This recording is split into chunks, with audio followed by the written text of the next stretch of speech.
You are listening to the Love and Money Podcast, and today I have a very special guest, SueHam. Thank you for being on the show. Hey, it is absolutely my pleasure. Thank you for inviting me on. Okay, I'm going to start off by having you tell us who you are and what do you do? Thank you. Well, I am a mother of three children, a former Marine of 9 years. I'm also a writer, an actor, speaker, and a real estate investor. Okay, that's fabulous. SueHam, what is your background? Um, my background consists of all of those things. People say that's too many things, but hey, I love to do different things. I've always been into the arts. That is where my heart is tremendously.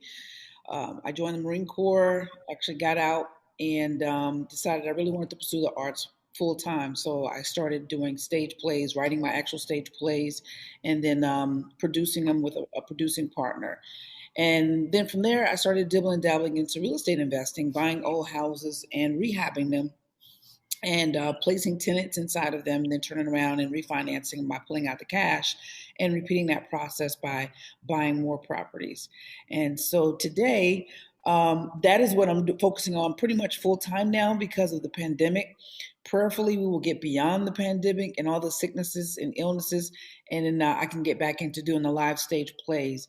We do have an upcoming film that we're working on called King in King Street, and I'm sorry, I'm excited about that because Dr. King actually came to King Street, South Carolina, a very rural place, and delivered a speech to 5,000 people in the audience, encouraging them to register to vote and to actually go and vote.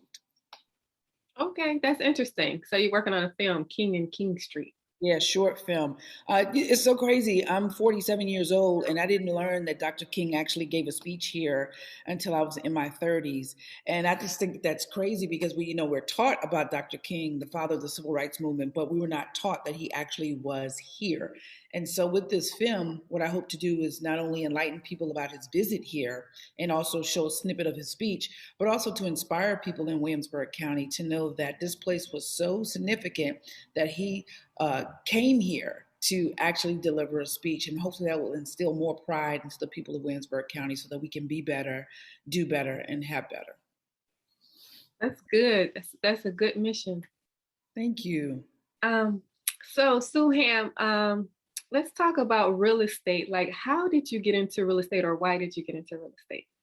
Well, growing up again, we would always on Sundays we'd go out to eat dinner and we would go into the different neighborhoods with all these big, beautiful houses. And I was like, oh, one day I'm going to own a big, beautiful house. And I loved to read because, of course, we didn't have the internet. There was no YouTube or anything like that. So I love reading, and I always imagine myself always having all these houses in different parts of the world. And when I actually left home and joined the Marine Corps, I got to travel a little bit and I got to see how different cultures did different things. And then after getting out of the Marine Corps, I actually became a loan officer with one company for a few months. And then I became a loan officer assistant with the government. And I saw how contractors were getting houses at a really, really discounted rate, then turning around and refurbishing these houses, rehabbing them, and then selling them to people for a nice amount of money. And I was like, whoa, that's crazy. I was like, that beats going to work 40 hours a week when you can go get a house and, possibly work on that house 2, 3 months and then make more than what you would make in 1 year at a job. So that turned me on. And the second thing was the lack of housing here in my area. And it's not just my area, it's everywhere now. The lack of housing and the lack of people wanting to buy a house, because contrary to what everybody thinks, not everybody wants to purchase a house. They don't want that responsibility of having to maintain the maintenance, taxes and insurance. They would just prefer to just rent. And so when I came back home, I was faced with, hey, there's no place to rent. I didn't qualify for Section 8. And even if I did, there still were no Section 8 properties available to rent. So for me, I had to purchase a house. And I thought to myself, well, what about other people who are in the same predicament as me, not necessarily wanting to purchase because you're not sure you're going to, be homestead for forever. You may up and leave, and so that you don't want to be tied down to a property. What if there are other people that exist like that? And so for me, I started looking for dilapidated houses and providing a solution to the housing problem here. But not only providing a solution to the housing problem, providing people somewhere to stay, it also provided a financial solution for me, which enabled me to really become financially free, which freed me up to do so many other things that I love to do. Okay. That sounds good. And so what kind of real estate investing do you do? Well, I invest in funds. Pretty much everybody's probably heard of Grant Cardone. He Yes. has Cardone Capital, and I've invested money into that to where I'm actually getting passive income. I don't do anything. I just get a check every month, well, a deposit every month into my account. And then I also purchase my own properties. So I buy land and I buy single family dwellings. I have a couple of duplexes that I own as well. And so the goal is to scale up to quads, then scale up to 8 units, then scale up to 50-unit complexes, because that is my desire, is to actually have one 50-unit complex where I can cultivate a community and teach them about financial literacy and about the possibilities and the happiness and joy of following your dreams to success. And then from there, I do see myself owning 100-unit complex and then on. I mean, the sky is not the limit. The only limit is the one that I impose upon myself. So I want to try to get as many as I can, because in the process, I'm helping people with solving a housing crisis by providing affordable quality living space for them. I'm also adding to my financial freedom. And number three, I get to help to cultivate a community by teaching financial literacy and other things to help people succeed in this world. Okay, so you're doing the buy and hold strategy, and then you're also doing the passive investing with Grant Cardone? Yes, absolutely. Now I do have a property on the market to sell, but I'm not really a seller. I love to hold my properties because I know that that's where the true money is. Because when you sell, you're going to be taxed capital gains, especially if you don't live in a house. And if you're doing a buy and hold strategy, you can always go to the bank and refinance, and that money is tax free. And you still have the property, and you have a tenant that's paying you rent that should pretty much cover your mortgage payments, taxes, insurance, and any repairs and maintenance capex that you might have. Okay. So Suham, what advice would you give to someone who's interested in real estate investing, who has had never done it before? Do your homework. It's so different now because I actually started in 2006 with little to no knowledge, and I made a lot of mistakes. I lost a lot of money. And so now today with the internet, I always tell people there's no excuse, man. You don't have to rely on encyclopedias that are outdated, or you don't have to rely on trying to find a mentor who doesn't exist around you. You have thousands, millions of mentors online, from I have my own courses where I teach students how to do it because I have a heart for the beginners. A lot of times they don't know where to start. So I have a heart for people like that. But there's so many courses online. There's YouTube, there's Google where you can learn stuff for free, so many different podcasts. So do your homework. Now, in doing your homework, in learning, please understand that you got to take action. So my advice would be learn and do, because what good is learning if you never do? They say knowledge is power. I disagree. Applied knowledge is power. So it goes back to my simple process is learn some, do some, learn and do. Learn and do. Yeah. Okay, so Suham, so you teach real estate. What do you teach? I actually teach people the different types of property, how to acquire properties, how to find properties, how to fund properties, why properties make sense as far as for financial investing, how to screen their tenants, why you shouldn't frown on Section 8 tenants. They're beautiful. How to screen Section 8 tenants, which is the same way you screen any other tenants, how to set up your properties like a business, because it is a business, why you should have reserves. How to get contractors, how to vet contractors. It's just a whole gamut, of what it takes to get real estate investment properties. That's what we teach. And then we also have a private online Facebook group. So we don't just shove videos at you and PDFs at you and Word documents at you. We actually have a private Facebook group that you become a part of, where we actually share deals that we find, or we share what's going on with our deals so that we can learn what to do and what not to do. And I really love that aspect of it, because it's a great, beautiful cultural environment where we're there to uplift each other and give our 2 cents. We also bring in different speakers to teach about credit, to teach about finances, to teach about the home buying process, to talk about hard money lenders, and the different things, the different aspects that go into obtaining property for real estate investment. Okay, sounds good. Sounds very comprehensive. It is. It is. But it's very understandable and very doable. And I think I break it down in an easy way to where it doesn't go over people's head.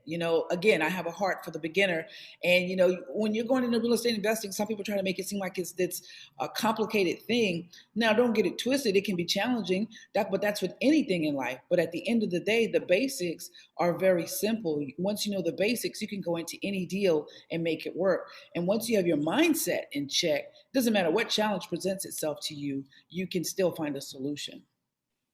Okay. So SueHam, I would like to transition over into the acting part because I love acting myself. Awesome sauce. And so, how did you actually get into writing plays? I've been writing all my life. I just never really thought my writing was that great. And when I got divorced, I think it was, when did I get divorced? I can't remember when I got divorced. But when I got divorced, I attempted at writing a stage play, and I found that it really helped me through that process of my divorce. And then I never produced that play, which is so funny. Even though it helped me through the process of my divorce, I never produced it. We never did the play.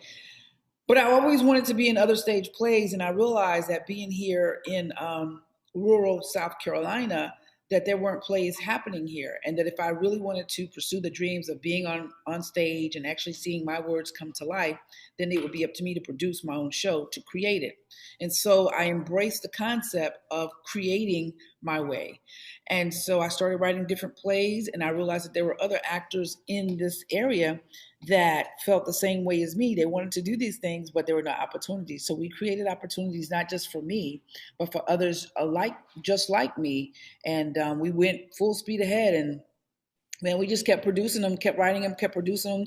The public kept showing up. They kept loving them. We had people reaching out to us from like Atlanta, different parts of the world, to want to audition for our shows. So it just consistency, number one, getting it going. Number two, consistency. Number three, marketing. And four, making sure that we deliver a great product to make people want to come back and participate and see the stage plays. Okay. So what is it like being a playwright? I love it. I mean, I have so many characters inside of me. And then sometimes it's crazy because, I have so many characters inside of me. I hear so many voices. I see so many things. Like I can look at something and people should be crying about it, right? And I'm also a comedian. I don't do stand up, but I'm comical. And so I see things that people would be boohoo crying about, and I'm just sitting up there and I'm like laughing, dying inside. So being able to write plays allows me to express that comical side, allows me to express a different perspective, get people to see and feel things differently because of the arts. And it also allows me to just use the gifts that God has given me. And that's the gift of imagination, the gift of writing, the gift of storytelling that actually moves and impacts people in such a dynamic way. Okay. And who would you like to work with that you haven't worked with yet? Ooh, well, I've been blessed to have worked with David Talbert, so I would love to work with Shonda Rhimes. I would love to work with Issa Rae. I would love to work with Tyler Perry. I would love to work with Kerry Washington. I would love to work with Regina King. It's just, I would love to work with anybody that's done something of substance and just serious about the arts. Denzel, of course. But when I'm thinking about writers and producers and directors, those the aforementioned people are the ones I would love to work with. Okay. So you mentioned David Talbert, working with him. What was it like working with David Talbert? That was amazing. I went to audition for David. He had an actor's workshop. And I went to audition for David in 2015 or 16, I think it was. And it's just crazy, you know. But and he selected me for his play Almost Christmas. I was a featured extra. I didn't have any speaking parts. I had some up close parts. But here's the thing that was so beautiful that David did. David, he was broadcasting me on his social media Twitter platform like crazy. He shared me on his Facebook platform. And then when I started doing my stage plays and putting them out there, David actually started sharing them on his Twitter page. So he has such a heart for the underdog. And I will never, ever, ever, ever forget that. If anything, he makes me go harder for people who don't have a platform. He's the reason why I continue to create platforms, but he's an amazing person. What you see of him in TV art interviews, he is just that person, him and his wife, Lynn Talbert. Okay, SueHam. So what advice would you give to someone who is interested in becoming a playwright or an actress? Take courses. They didn't have that when I was coming around. They, you know, now you got Facebook groups. They got thousands of Facebook groups for playwrights.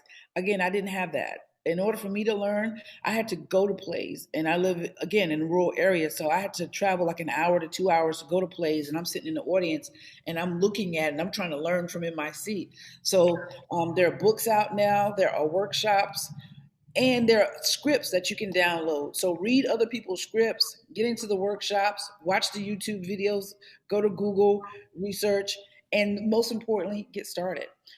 There's a quote, and I can't remember who it's by, but it says, anything that's worth doing is worth doing poorly at first. So translated in SueHam's turn, it doesn't matter if you suck in the beginning. If you really, really love it and you really think it's worth doing, get started and get better as you go. That sounds good. Where can people find you if they want to learn more about real estate or if they want to audition for your plays? My plays, you can check it out at SueHam.com. I actually have a tab on there for the real estate as well. But again, everything is at SueHam.com. Or if you're just interested in the real estate, go to moneywithrealestate.com. Okay. And the last question, are there any words you would like to leave for the audience? I just want to encourage everybody to just leap. That's the thing about faith. Faith is an action word. People think you just sit and you wait for stuff to fall out of the sky, but it's not. Faith is doing something, leaping, taking action and executing, believing that what you're working towards is going to happen. And so have that faith and take that action and watch the greatness that you manifest. Sounds good. Okay. Well, thank you for being on the show, SueHam. Thank you, Shakira. I appreciate you so much.